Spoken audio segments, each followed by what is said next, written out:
VIP Golf Show, presented by Arden Roof.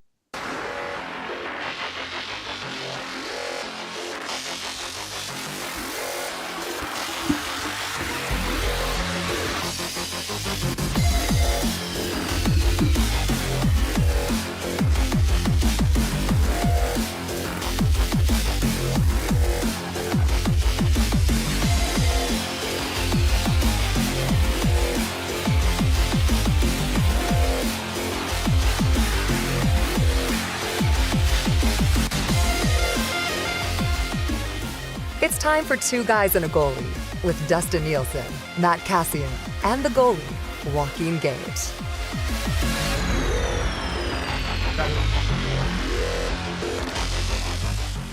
All right, what's going on, everybody? Welcome to Two Guys and a Goalie, coming at you from the new EST studios.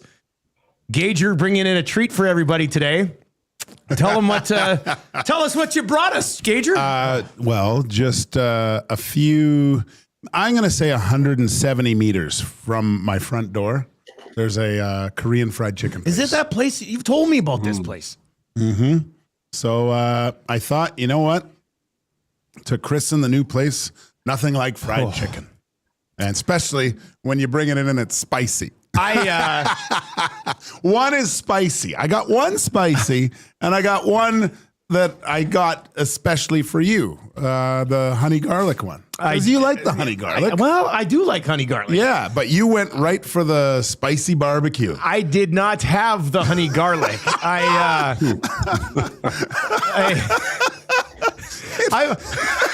I'm like my dog coming down the hallway. I'm two bites into it, and I'm like, huh. And I said to Trev, I said, what are these? He goes, well, those there's some that are not spicy and then some that are spicy. He goes, if you grabbed it from the left side, it's spicy.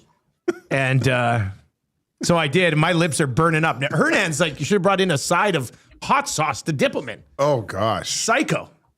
Absolute psycho. So what did you think? I mean, overall taste. They're, first of all, very unique. Yes. Like, it is kind of like, well, you said Korean. Yeah, it's like soul fried chicken, right? Yeah. But it's a different. Oh, but I'm not a big spicy guy.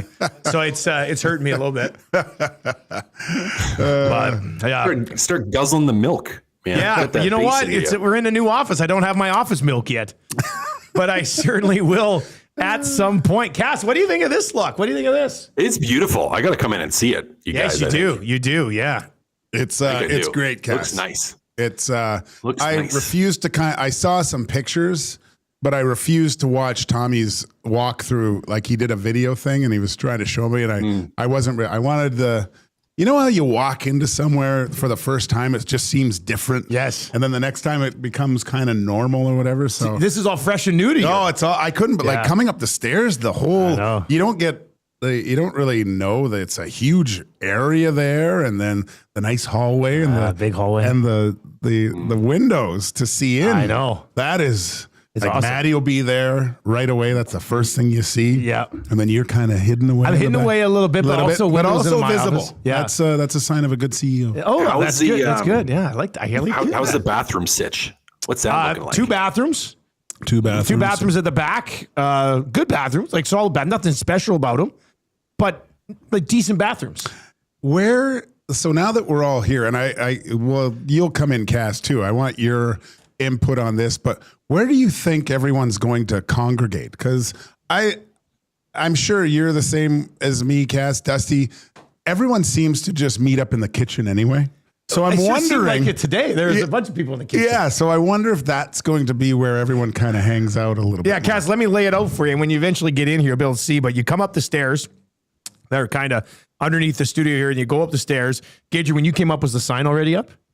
Yes. It's awesome. Yeah, it looks great. Bruce from William Huff took down the sign that was on the outside of the old building and put it up inside this building. And it makes us look like a bloody law firm. I'm not going to lie. Now we're going to put two paintings of Eric and I next to it, which that'll be good. We're here for fun, but this is a business. I mean, so there's a reception area up here. We're going to put a little merch shelf, TV and stuff. And Don Ellis is working on getting us a really nice reception desk which will also make it look professional. And then there's 3 offices along the left side. There's the table from the old place, Gage, where you do your work there. We got a big boardroom. We're waiting for a boardroom table. Some guys will be able to work in there. And then, the area where we have like the couch and the video games and stuff, we got one of those at the back. And then that's right next to the kitchen. Yeah. And then there's a smaller little podcast audio studio we're going to build in the back. And then washrooms and storage. So I looked, I don't even know if I've said this on the air. I probably looked at like 20 places. Oh, really? Yeah. I kept it under wraps. Yeah. Unless I really liked one, then I brought a Wannick to get a peek at it. And, for the most part, I was just like, it's okay, but is it better than what we have? Blah, blah, blah, blah. And then I talked to the current landlord about maybe just extending for a year because I didn't find, and then I saw this place pop up and I was like, oh, I'll go check this one. I haven't checked this one out yet. In fact, I was just driving by and I was just like, oh, I'll go check this one out. And I came up to this one and I looked at it and I was like, this is perfect. Yeah. Like 2 huge studios, a little bit more space, still the fun zone in the back. Yeah. Like it, at that point, I was just like, "Wow, this is it. This is it. This is meant to be." That was like the last one that I was going to look at, and ended up being pretty good. I think that for sports viewing, like for in here for say in the winter Oilers game, that's going to be a way better viewing area to watch the game. I think in where the living area is, right? That's going to be a lot Kitchen's better. right there, bathrooms right there. Yeah, that's going to be way better. Yeah, wait till you see it, Cass. You'll be. This would be like the third nicest place I've ever lived. I'm not even exaggerating, boys. Like this is nicer than our facilities at 1260. If not even close. My daughter keeps doing well, I might be living here. So, to sell the house so she can keep dancing. Oh my God! Look, Gage, I'll rent out that back. We'll put a bed in that back room. Yeah, there that's fine. I can manage that. That's perfect. We'll make that work. But yeah, Cash, you got to swing on by here. Yeah, check it out. Next time you're in the West End, we're open 8 to 6. So feel free to drop by. All right. Let's get into it. 2 Guys, a Goalie, brought to you by our partners over at GS Construction. We gotta get Sandman into the new studio here. He can come in and swear on the show a few times, get everybody fired up, and then we can't complain about it because he sponsors the show. GS Construction, they are hiring now. They've been setting the industry standard for 50 years with quality, efficiency, and safety driving their success. GS has a foundation built on teamwork, and now they want you to become a part of the team. Visit www.gsconstruction.ca and click Ready to Work, or visit their page at Indeed.ca. And with the Next Up Person program at GS Construction, it's not just a job, it is a career. Cass, did you see any movies since last time we spoke? Nope. Okay. Gage, did you? Did you see Fantastic Four? No, I think I might try to. Had a huge opening weekend. Yeah, I might go today. It was funny because I was racing home and I had to do some stuff, and I was like, "Oh, Reed's going to review both movies," and I was waiting to hear it yesterday on Reed and Jay's show. So I actually got it, and I was. Did you listen to the review? Oh yeah, I listened to Reed's review. And spoiler free? Pretty much. Okay, good. Yeah. Good. I was. I knew he would Which one did he say he liked more? I didn't listen yesterday. I was driving around. He said that he liked stuff. both. Okay, but he liked Superman, but he felt the Fantastic Four was great because it felt like a family movie. Okay, all right. And I can see why. Like, I know some of the backstory of the Fantastic Four, obviously, but I was quite surprised for Reed to say, I like these both. And even I obviously looking at all this stuff, I started doing some research. This has been the best kind of couple months for superhero movies in a long stretch. time. Like a couple of years, really. for sure. At least. Like, because Thunderbolts, Superman. Thunderbolts was good too. Yeah, Fantastic Four. I still haven't even watched Thunderbolts. Man, Thunderbolts is worth your time too. That tells you how busy I've been, though, guys. It's like I can't even watch that. You should have had less kids, Cass. Yeah. But I'm thinking maybe tonight. Tuesday, it's still cheap on Tuesday. You know what? I've got my window here. I just realized it. So I'm flying out to Ottawa at like 9:30 tomorrow morning. My wife and kids are driving down to Cranbrook to see Papa and Nana. They're not coming back until Monday. They'll get back like Monday night. I fly back from Montreal Sunday. I'm going to have, and I think Monday's a holiday, isn't it? Yes. So I think either Sunday night or Monday afternoon, Daddy going to the movies by himself. A Man, I look forward to it. Do it. Do it. God, a long weekend. My wife used to make fun of me. She used to make fun of me. She doesn't know, this would have right? been before kids. Yeah. This would have been before kids. But like when we were dating, she wouldn't make fun of me now because she knows is like, you go out, do it and be happy. But she would make fun of me. She'd be like, you go to a movie by yourself? And I'd be like, yeah. Like I'll go load up on popcorn, get my drink. Like, I don't care. She's like, well, you just be like the only person sitting in there by yourself. I'm like, I don't care. I don't care. It's great. It's a great experience. Yeah. It's a good, relaxing, like me time. Give me some 100%. popcorn. Give me that soda. Get in there, Dusty. You should do it for sure. I love it, man. That's the only way I watch movies now. Tam came with me to watch the Jurassic Park one. And that was nice. It was our anniversary. Yeah. You know what? On our anniversary, you can come with me to a movie. I won't go by myself. But yeah, man, I was very nervous about becoming go to movie by yourself guy. Oh, really? Yeah, I don't know why. I was just, but when I finally, took that step of faith and bit the bullet, the very first time I did it, it was at Windermere. Okay. And I go into that theater and I'm in by myself. I was just like, all right, like incognito, but like some people will know me sometimes. And sure as shit, I walk into the lobby of the place and somebody I know right away, right there with other buddies. Oh, no. I'm just like, they're like, hey, what's up, man? I said, I can't remember what movie it was. It was a Marvel movie for sure. And they're like, I was like, oh, you guys, they're like, yeah, we're going to see, it was a different movie, thank God. They're like, yeah, we're going to see this. And they're like, okay, yeah. I said, what are you going to see? Oh, I'm going to go see this. Tammy's waiting for me inside. got my popcorn, ran up to the theater. I always sit, like, I don't want to be around anybody. No, I know. Anybody. So when I went to see Superman, they tell you this, how the guy sat right. Oh, did he sit right next to you? So it was the theater. You pick your seat. pick your seats. Yeah. But I get there about 15 minutes early. I picked top row, far corner. Like I am wedged in the corner. I'm like, nobody else is going to want to be over here. If I fall asleep, I can lean. Like, we'll be good. So I get there 20 minutes early. I sit down. I'm like, okay, perfect. Got my popcorn, my drink. I didn't get any extra chocolate snacks, but I just had a popcorn and a drink. And I was sitting there. And I swear to God, there was like 10 people in the theater this early. The very next dude who comes up to the top row. And I'm like, oh, what are the odds? He's in the top row too. Walks over and sits in the seat right next to me. So the theater's 90% empty. And this guy's sitting right next to me by himself too. I was like, God, come on, man. But no, I love it. I love it. You don't have to worry about taking your kids to the washroom or something. Or Tam's asking questions about something she doesn't understand. Just sit there and I think 80% of the movies I go to now, I'm solo. I don't mind. My son is great because he's kind of same as me. He's into it all and gets the proper jokes and things like that. But yeah, back in the day, I don't know. It's the stigma of going to movies by yourself is everyone looks at you like you're crazy. But try it. Get out there and try to go to a movie by yourself. It's a great experience. Yeah. Don't be nervous about it. Kath, have you been able to sneak away for a self movie anytime recently though? Like in the last year, Have you gone to a movie by yourself? Nope. No. But 2 years ago would have been. I love you for last one. Yeah, last one would have been a couple years ago in Winnipeg. Actually, you know what? This would have been the last self movie. Would have been on the road in Winnipeg, and it would have been the last Jurassic Park movie.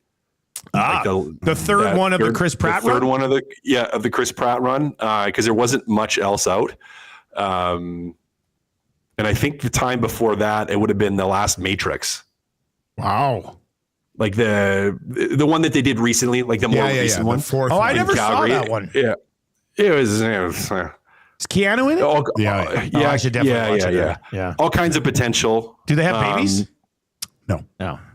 No, all kinds of potential in that one, but not executed, I would say. It's tough to follow up with a masterpiece. With the first one's great. It's one of my favorite movies of all time. Yeah. I got to get Hernan to see this. He hasn't seen it. He hasn't seen original Matrix? No. See, I think Hernet's seen like 10 pretty movies, bad, and that's yeah. why he thinks Outsiders is one of the top 10 of all time. He just doesn't watch them. Yeah. All right, 780-218-9999. Norman at Combine texts in and says $330,000, according to Uncle John Daly, for the Paris Dance School. That's straight out of Happy Gilmore 2. You ever really? watched Happy Gilmore 2 yet? I think I heard you say that to her. Oh, that we did. You That did we watch it, We Cass? watched that one. Yeah, we finished all it. of this? Of all of it? Okay, Yeah. good. Well, that's because my wife was, we don't have very much time, but she was like all about wanting to watch that. She wanted to see it. So what do you think? I What mean, did she think? What both of you think? we liked it. It was good. Like, it was a lot of nostalgia, a lot of throwbacks. It's not like it was groundbreaking and revolutionary. There's too many cameos to keep up with. There was but a lot of it was cameos. nostalgic. It was nostalgic, right? Like it was good. It was a lot of mooning jokes. Those always make me laugh. And pretending things are your wiener. Yeah, Sounds like my those kind of also movie. always make me laugh. You'd love it. Yeah, so it's just like, yeah, it was good. It was good. Like, it wasn't. It didn't rock my world and reinvent anything, but I'm like, I enjoyed that. Like, that was good. Yeah, I thought it was okay. Like, I thought it got a little crazy at the end. But there was, a lot of the characters from other movies kind of popped up. I had a good chuckle with. And I didn't necessarily, I would say I liked it, but won't rewatch it. Oh, okay. You know, like that type It of thing. wouldn't even make your doing work background movie list? Not for 5 to 10 years. I watch Mark Wahlberg in Shooter over and over and over again. Yeah. That's a classic. I fall asleep to that movie. You know To what? Shooter. You know Yeah. what? That's a good movie. It is a good movie. The book was spectacular. It's a series, isn't it, Cass? It's a TV series now, I think, too. Yeah, that's but way I think this. Oh, no, there's a Shooter one with No, Ryan. I think there's a Shooter Ryan TV series Felipe too. or whatever. Oh, Yeah. is that him? Yeah, that's him, I think. Oh, okay. Yeah, but the book was fantastic, as is often the case, right? Like, you can get so much more detail out of it. But it was still a solid movie. It was a really good movie. I love that movie. Yeah. That is Nick Memphis, yeah. his secondary guy. Yeah. Yeah, that's a great movie. That might be my favorite Wahlberg movie. I was upset because I knew there was a series of books that Wahlberg didn't make another one. Yeah. Yeah, Like, why I'm didn't he run surprised that he back? didn't. That definitely could have been a series. Oh yeah, he could have made a trilogy out of that, no problem. But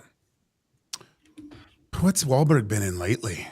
It's been I guess it's that Infinite. That was okay, kind of weird, but whatever. I was going to look up, maybe we'll do this a little bit later on. I'm going to find Mark Wahlberg's top 5 movies ranked on Rotten Tomatoes. We'll do that a little bit later on. We do got some hockey to talk about. So I don't like I've missed some shows. You guys missed some shows, or Cass, you missed some shows.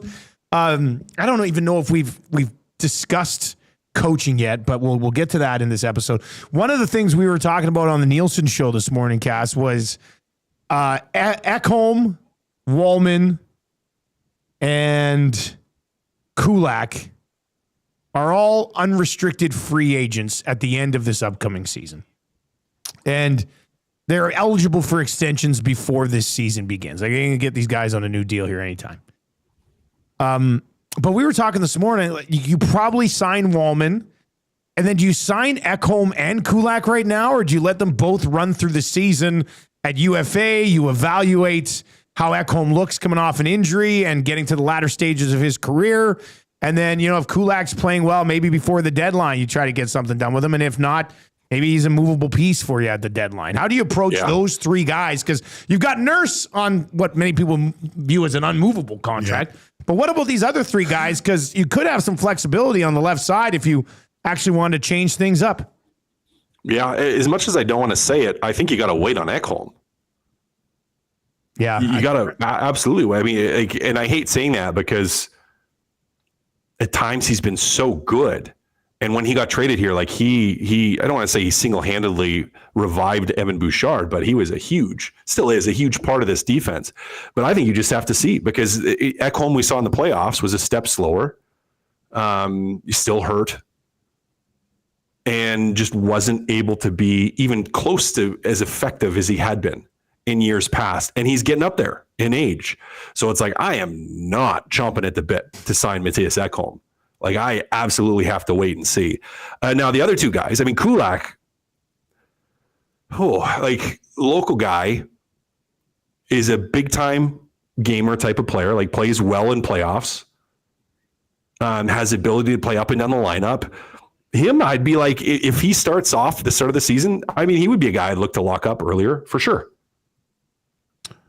Of course you do. Yeah, of course, yeah. What do you mean, of course I do?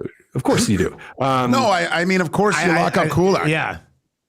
I think, anyway. That's the easy one. What if their price tags are, first of all, consensus, Walman gets signed?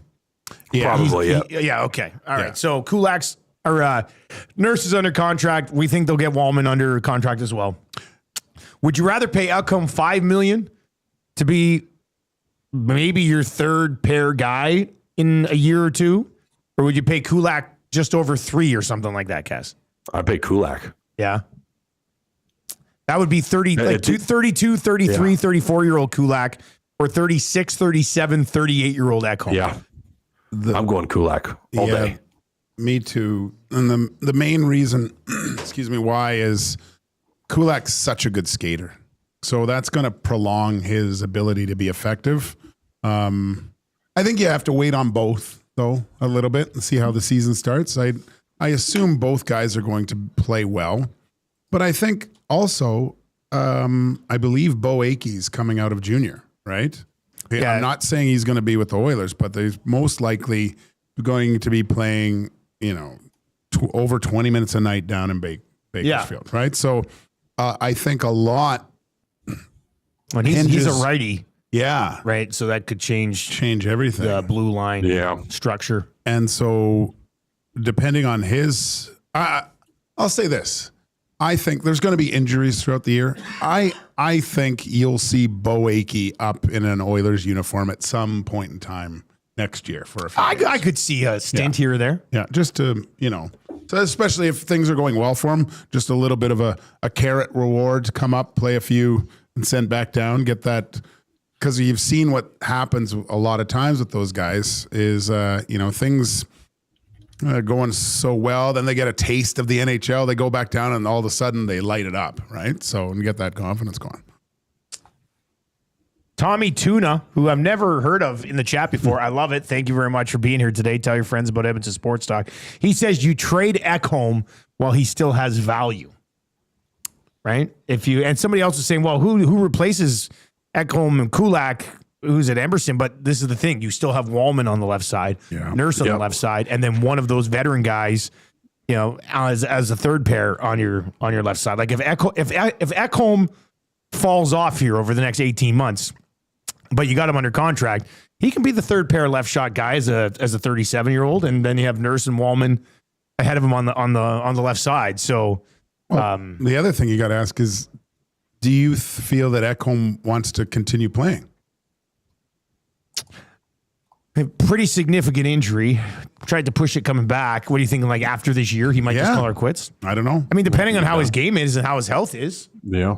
A lot of Swedes sometimes go home and play for a year, right? I'm not saying he would do that, but I don't. He's never hinted that this is going to be his last year or anything like that. But if injury kind of holds him back from being the Ekholm that we all become accustomed to, there could be the possibility where he contemplates it. Interesting discussion, and we'll see how this sort of timelines out for the Oilers before the season starts. I just think it would be a mistake to give all three of these guys extensions before the season begins. I don't know why you would do that when you don't have to. You don't. You don't have to. There's no reason to do it. They can't go anywhere else right now. And B, you want to see how it goes too. Like, I think it's a really good situation for the Edmonton Oilers to be in.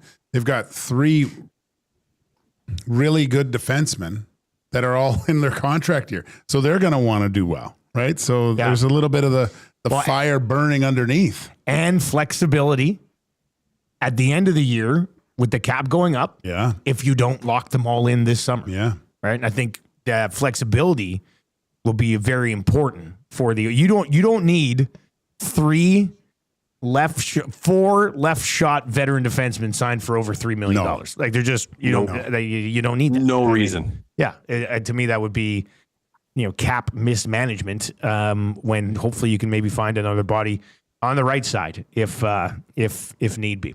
All right, let's discuss the coaching a little bit here, guys, because I posted something on Twitter a little bit earlier today. When you hear top 10 coach of all time, which names come to mind? So we're going to get to that in a second. But Cass, I want your thoughts on Chris Knoblock changing the bench, and how much of an impact do you expect that to make? Gulletson is gone; he's a head coach elsewhere. Paul Coffey will no longer be on the bench. Dustin Schwartz, as a goalie coach, is no longer with the organization either.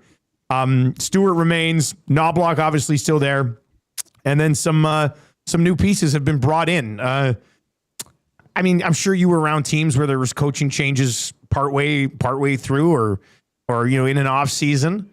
How much should we as media and a lot of fans in this town, how much should everybody expect to have a noticeable difference, if any, with the staff? I mean, I don't think there's going to be too much difference, really. Still the same head coach, right? So it's still the same head coach. Are you going to blow up the power play? Like, yeah, Gullitson's not running it in, but like, are you seriously telling me that like McFarland's going to come in and he's going to be like, hey guys, so we're going to redo everything on one of the most successful power plays in history, or at least in the last 20 years. Let's just blow it up. Start from scratch. Ryan Nugent-Hopkins, you're going to carry the puck up ice and drop it back to, I was going to say Jeff Skinner, but he's not here anymore. You're going to drop it back to Mangiapane yet. And he's going to carry it in. And McDavid, you're going to be the post-up guy. And then we're going to run like a traditional box plus one. And McDavid, you're going to be net front. Like, it's not going to happen, right? Like the tweaks are going to be minimal. The tweaks are going to be minimal. Head coach is still the same. Goaltending, I mean, I guarantee you people are going to be absolutely picking that apart. Like if there's one, and it's for Pete Aubrey, like there's one position here that is going to get absolutely dissected. It's going to be, the goaltending coach. And look what changes have been made. When it's, again, it's like you're not going to completely fundamentally change everything your goalies are doing. Like Skinner and Pickard, you're not just going to change everything. If you're Aubrey coming in, you're going to tweak. You're going to try to refine. You're going to try to encourage in different ways and motivate in different ways than Dustin Schwartz, but you're not going to blow everything up. So I don't expect there to be a massive difference. Now, where we could see could be on defenseman utilization. Because that could be where you see a little bit of difference, potentially, with Paul Coffey not being on the bench and not being on the ice in practice. So, how are those guys going to get motivated? How are the pairs going to be utilized, and how much is Knoblock going to influence that? So we'll have to see. But it's just, guys, it's not going to be a massive change. Head coach is still the same. Small tweaks. That's all. Gage, small tweaks is the best way to describe that, or what? I don't know. And I'm not just the power play. Yeah, it's small tweaks maybe, but I wonder if there's going to be an overall change in the philosophy of how this team plays throughout the regular season. Like obviously the PK has to get better. There's got to be a lot of focus there. But just looking at the personnel, who they have, I feel like the Edmonton Oilers over the last few years have come from a place where they can outscore their problems, right? They can always rely on the power play or the big two coming together. I just think that maybe I don't want a more defensive kind of structure would be better suited for the Edmonton, more of a counter-punching team, a little bit more than just go, offense. Because at the end of the day, the defense wins championships. And I think the Edmonton Oilers they're down. That last year, it seemed like down a lot in games, but they managed to find a way to come back, and chasing over an 82 game schedule for the majority, not all, but I think it saps the energy of the team later on in the year. So if I'm coaching this team, I'm kind of looking to more of a defensive structure, because they're a playoff team, that's for sure. But I just think they'd be better suited to. How are you a cup winning team? Yeah. How do you get over that hump? But is that like, so you think that Knoblock's going to change his approach? Well, this is the first time that I want to say he's had the opportunity a little bit. Like Coffey was there, Gullickson was there. And these are guys he was able to lean on, but now there's new people, a new young coach. I think this is not that it wasn't his team before, but I think he's really solidified. He's the head guy now, right? Of course, he has his assistants, but he is the buck's really stopping with him. I just think the people that were there before were kind of guardrails, right? Now he's got a little bit more free reign, possibly. To me, I just think that they have to find that some other aspect of their game that has that, I've said it, that boa constrictor where you're frustrating teams that they can't do anything when they have the puck, somewhat like the Panthers do with that forecheck. That area of their game is so elite, and I don't know where that is with the Edmonton Oilers, but they have to. And it was the PK 2 years ago in the playoffs. That was their superpower. They have to find something that's maybe away from just complete offense that they're really, really good at, that causes the other team to make mistakes and they can capitalize on. I agree with you completely on that's what they need to find, but I don't know that just bringing in these coaches is going to do that. And the reason I don't know that is I'm pretty sure Knoblock is we'll call him a new school coach would be how old school guys would describe him, right? Like he's the gentle, right? Like he's the always soft-spoken, the always quiet, the always encouraging. And there's not necessarily anything wrong with that. But this Oilers group isn't a group of 20-year-olds, right? Like you got 20, 22-year-olds, and that's like the core of your team, guys that are like between 23 or 20 and 24, even up to 25 years old. Like that core has some more malleability, like where you're able to change some of those things from an identity standpoint. And I'm just like, okay, I agree with what you're saying, and that I think they need to find that. But I'm just like, you want to tell me that Connor McDavid and Leon Draisaitl, if you try to all of a sudden change a whole bunch of stuff after being in the Stanley Cup final 2 years in a row, that they're going to just be like, okay, let's change everything. And let's really have like a major change to our style play. Like, I don't care how long these coaches have been around for. If they're that new school mentality, you're not going to walk into a dressing room and push around McDavid and Draisaitl. And by push around, I don't mean like bully, but you're not going to impose your authoritative will as a coach towards them because you just don't have that leverage. And so I agree again that I think that's what they need to do, is to come up with some identity from a forechecking standpoint, and maybe from a penalty kill standpoint, like whatever that is. But I just don't think there's an appetite in the room for it. And if there's not an appetite in the room for it, I don't care who or what coaches come in, you're not going to be able to implement that inside this dressing room. And these guys, again, to me, like not like now Stewart maybe's got some of that in him, but like you can't tell me that these guys are like old school hard-nosed coaches. They're not. No, they're not. And again, that's not like, I'm not saying you have to be that. We don't need torts coming in here, but I don't know. I just can't see them having the leverage to truly change anything. Because go ahead. I think, Cass, that just because this is kind of his de facto third season with the Oilers, that he has a little bit more of that clout now, though? No. What?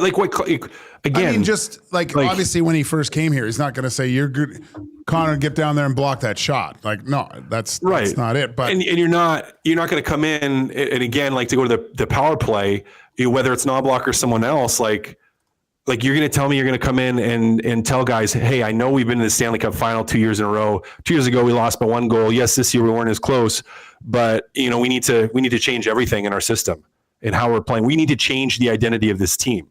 Like like McDavid and Draisaitl will just be like, yeah, okay. I right. think Like, because you have to establish if Knoblock was going to be change things up dramatically. I have the authority as a coach. What I say is going to go ultimately for decisions and systems decisions and everything outside of player personnel who's in and out of the lineup. He would have had to establish that from day one. And we haven't seen that. And again, that's not a bad thing. I'm not saying it's a bad thing, but stylistically, I don't think he's got the leverage to be able to go in and blow up stuff and change it all. It's an interesting conversation because, could you not go to McDavid and Draisaitl and say the way we're playing has not been good enough to win a Stanley Cup?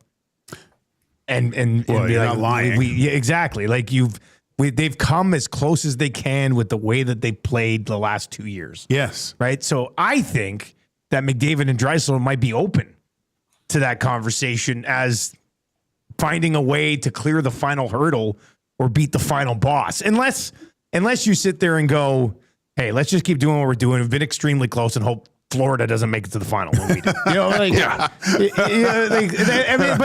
that could ring true too. They can go back to the final next year against somebody else from the East, and win in 5 or 6 games. So, but I don't know. I think those guys should have a little bit more of an appetite to play a little bit differently. Everyone in the West they are constructing their teams to beat the Edmonton Oilers, right? Yeah. That's how they're looking at it. And they have to, right? The Oilers are going to be tough to beat for the next few years.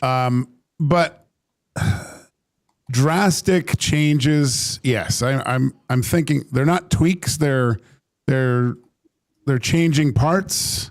Maybe a new front end, bigger back wing for DRS on the team. Yeah. Like some big moves. Because what we saw last year, they did with their goaltending, right? There was a definite plan to make sure Stuart Skinner didn't look fatigued. And I know he struggled in playoffs for a time, and his regular season was up and down. I fully expect him to have a really good season again this year, but they did implement a strategy to make sure he wasn't playing too many games, so he had some juice for playoffs. And that's I don't know what that is throughout the regular season, but I think there needs to be something there again that they have to find whatever area that is for the Edmonton Oilers to make them very difficult to play against consistently through regular season and even ramping it up for the playoffs. This is a good conversation. 780-218-9999. 780-218-9999. Somebody in the chats, I think it's further down. Here, Riding the Pine. It says, I hope he does change. This would be McFarland, who's getting the reins to the power play. And we had him on the Nielson show a couple weeks ago, shortly after he was hired. But he says, I hope that he does change the power play and get Nuge and Hyman off of it because it's stale and everyone can read the power play now. I don't think you'll see both of those guys off of it, but we know they worked in Perry a little bit more as Hyman's sort of struggles to finish for a chunk of the season sort of continued. But Cass, Perry's not here anymore. He was the go-to guy in place of Hyman. Hyman might not be around at the beginning of the season either. He might be out a little bit with his injury. Do you have much of an appetite to change the personnel on PP1? You might give Mangiapane a look, maybe in front of the net is an option there. Outside of that, no. Like, I understand that you feel, and a lot of people, and it was at times, like the power play did get stale at times. I think playoffs, was it like 25% still? Yeah. Ultimately. So it kind of let them down in some critical spots in the playoffs. But Yeah, it was garbage time power play goals. That they did, and there were certain times when they did that. But like, to me, again, it's not like, what wholesale changes are you going to make? And don't tell me, teams are just reading it. It was all on execution. And primarily, we're going to look at McDavid and Draisaitl on that execution. And the reason I say that is, how many years did Washington have a great power play? A lot of years. What was the whole point of their power play? Even feed Ovi the rock, feed Ovi the rock, feed Ovi the rock, 1T. Like, and it's like you could go and you put someone stand right beside Ovi, and then all of a sudden someone else is wide open. Like, the system and the structure is not going to change dramatically. I'd be open to having a couple different bodies for Mangiapane to step in there. Sure, maybe Matt Savoy, if he comes in and plays really well, to be a high skilled guy that could potentially roll into Nuge's spot. Sure. There's a guy that has high creative potential output. So it's like, if it's really struggling and you want to make little tweaks to some of the personnel, net front guy being one, and Ryan Nugent-Hopkins, so wing side guy, being the other, and switching those guys up a little bit. Sure. I have an appetite to try out different guys in those positions. Bouchard is not coming off of the power play. McDavid's not coming off of the power play. Draisaitl is not coming off of the power play. And so it's like, those other two guys are the guys you might try something else with. But you're just not going to see big changes there. And to what they're trying to do, you're not going to, because if they execute, it's still incredibly difficult to stop. Yeah, you're not like the guys that could probably going to stay out there the whole time is McDavid, Draisaitl, and Bouchard, right? Those are the trident on the power play. But I think I would just like to see someone else with a trigger on that other side, right? That's also a threat to shoot. That's why I think Reed has suggested you slide Bouch down there and run two D-men on the power play. I know. Put Walman at top and then Bouch on the left. Something has to change a little bit. There's just a little bit of a different look, right? Because you can't, or Connor McDavid has to shoot the puck every third time or something like that, right? Like that. Yeah, I mean, the year he itself, buried, he was shooting like crazy. Yeah, there's no reason why Connor McDavid shouldn't flirt with 50 goals every year, because he is in great position to shoot, and he still tries to. I don't care if you don't shoot the puck, but if you pass it and you don't get a scoring opportunity, then it's ridiculous. So, and he'll keep goalies honest. He'll keep the whole team honest, because he gets it, and half of them are cheating over to Leon. Connor McDavid, the year he scored 64 goals, it's wild, because he's basically a 40 goal guy. Yeah. Like, if you look at his career since, let's go 17-18, 41, 41, 34 and 64, 33 and 56, 44, 64, and then 32 and 76 and 26 and 67. That year that he scored 64 goals, he took 352 shots. It's 100 more than every other year except one in his career, close to 100 more. And that was a year where he's just like, I think I'm going to score goals this year, and then shot the puck a ton. If you can find some sort of medium between shooting the puck 300, maybe shoot the puck 300 times, as opposed to 250. What's going to happen if he adjusts to becoming more of a shooter? I just think, well, the whole league's going to go, Connor's going for 60 again, so he's shooting the puck. Let's try to take that away. What happens? It opens up so much more. And you're talking about a guy with probably, if not the best, or if not the best vision on the ice while he's carrying the puck. He's going to find Leon or Nuge or Bouchard way more often if he establishes himself as more of a shooter. And again, he'll keep goalies honest. He'll keep them dug in and not turning their shoulders waiting for him. People are expecting the pass now, right? Yeah. Yeah, Cass, is this the slow play where he gets goalies expecting the pass for 3 years and then just shoots every 3 years? The ultimate slow play. Yeah, that's That's good. Thanks, Zach. All right, let's do this. Let's come back around to where we started. We were talking about Mark Wahlberg movies. Let's get into number crunchers here for Play Alberta.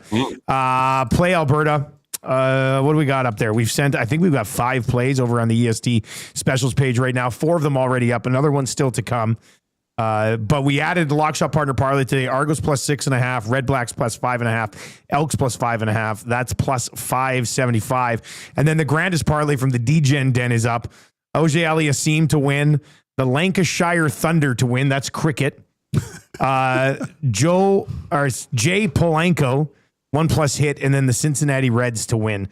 That's plus 635. Use the code EST Sports over at Play Alberta. Deposit 20, get a $50 free bet. And remember to use your game sense when you're playing with Play Alberta. So this is what I found: the top 5 Mark Wahlberg movies according to their ranking on Rotten Tomatoes.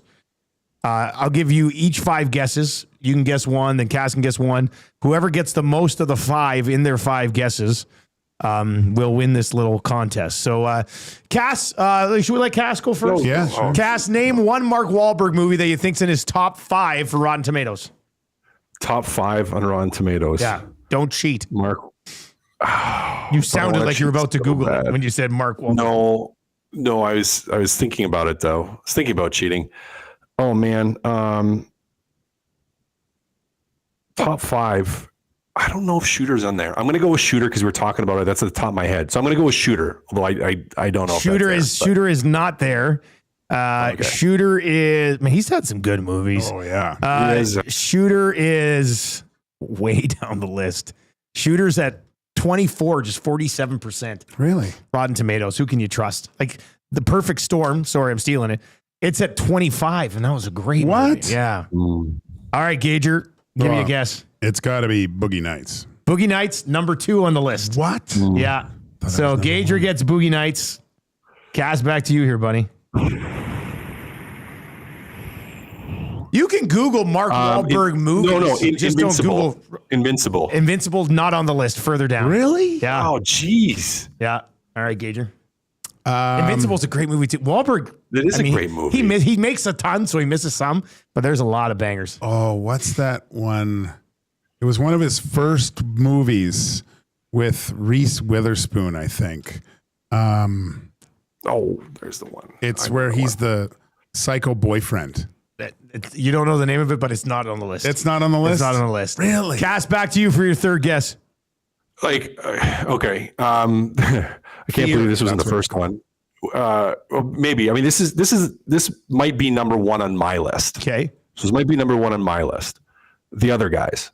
The Other Guys is a great movie. Actually, he's number 8 on the list. What? Oh, Not The Other Guys. Not The Other Guys. Okay, I remembered this one. This was great. I love this movie.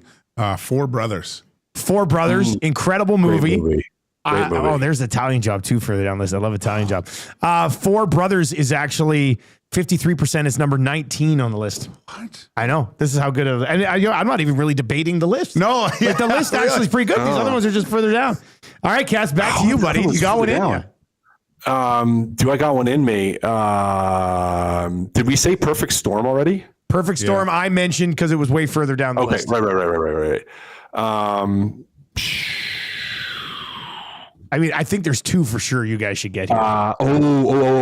Fighter. The Fighter. Number 4 on the list. That's a great one. Fighter. What's the Fighter with Christian Bale? Christian Bale in it. That's a fantastic one. Head, body, head. Mickey Ward story. Mickey Ward body, story. head. Right. Yeah. Head, body, head. Christian Bale must have won an award for that. He was outstanding in that. He might have. That was fantastic. Right. Gage, your fourth guess. Jeez. Well, you said that one wasn't in it. Invincible isn't. It's not Infinite. I know that. Nope. Shoot. Now I can't think of one. What did he? The Italian Job's not there? The Italian Job's further down the list. I mean, it should be higher up. Italian Job to me is a top 5er for sure. It's number 11, 73%. All right, back to you, Cass. This is your last guess. Last guess. I'm going to put this on here, although I don't. It's probably on here. I bet it's on here because it's a spectacular movie. But to me, it doesn't even count, or it shouldn't count, because it's like he's not the main guy.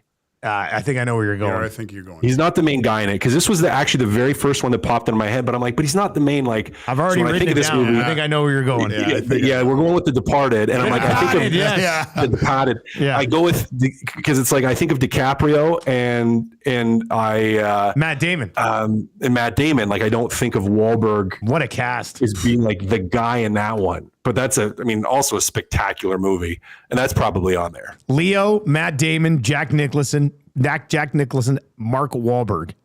Yeah, it's number 3. Cast. Number 3 on the list. So, Cash, you got 2. Gager, can you get one of the other 2? I don't think you will. I don't think I will. Number 1 and number 5 are still out there. Number 1 is still out there. I think I've only seen number 5 one time. Number 1, I haven't seen in years. It's not Rockstar, is it? Oh, that's also a good movie. Where's Rockstar? It's not Rockstar. But where is Rockstar on this list? That's a great movie. We didn't even come across. Oh, there's Rockstar, number 20. Right behind Four Brothers and We Own the Night. We Own the Night is a banger too. Yeah. Oh, what's the one he did with Daddy's Netflix Home there recently? With the singer. I don't know. I'm not sure if I watched it or not. Shoot. You know, the other one I like. Spencer for Hire or something. Is it the Spence Report, the Spencer Files? Something like I've watched that one. It's actually kind of funny. It's good. I like that one. Lone Survivor was not in the top 10. Oh, shoot. Ted was not in the top 10. He did that one, Contraband, which I really liked. Contraband, yeah. That one didn't make the top 10. Lone Survivors? I've completely blanked. So you guys got The Fighter at 4. We got to get going here. But you got The Fighter at 4. You got The Departed at 3. You got Boogie Nights at 2. Number 5 was Deepwater Horizon in 2016. Oh, with Clooney. Kurt Russell. Kurt Russell. The movie with the singer. That was an oil rig one. Spencer Confidential. Oh, yeah. Post Malone's in that. Yes. Post Malone. Yeah. That's what I was saying. Yeah. All right. And then number 1 actually is with George Clooney and Ice Cube. Three Kings. Which is way back in 99. Yeah. That's a great one, too. I haven't watched Three Kings in a long time, but that might be something for the flight tomorrow, maybe. A little download. Watch Three Kings. Yeah, a little download. See where that's streaming. All right, that's going to do it for Two Guys and Goalie today. Brought to you by GS Construction, where they are hiring now. They were hiring yesterday. They will be hiring tomorrow, next week, and the following month as well. Become a part of their great team today by visiting gsconstruction.ca or their page on Indeed.ca. For the past 50 years, the foundation of GS, they've been built on efficiency, quality, and safety. Take your career to the next level. Join the team at GS Construction. What's coming up on EST Afternoons? I just can't believe Ted wasn't on there. I know. Hernan and I are going to go, we're going to look at the practice ahead of the Ticats game. Joshua Frysem from the Winnipeg Free Press. Heat and Smoke at 1:40. We're going to do the faces of the franchise. Actually, I got to get your numbers. I'm going to send you a text, Cass, just because we did Minnesota, Mount Rushmores. And you're the tiebreaker. I gotta ask you something. Fun. And then we're gonna tee up. That's a great segment. Reed and Jay for their first maiden voyage in the new studio too. All right, that's gonna do it for Two Guys and Goalie. For Cass, Gager, I am Dusty. I'm gone for the rest of the week with CFL stuff. I'll talk to everybody on Monday. Take it easy.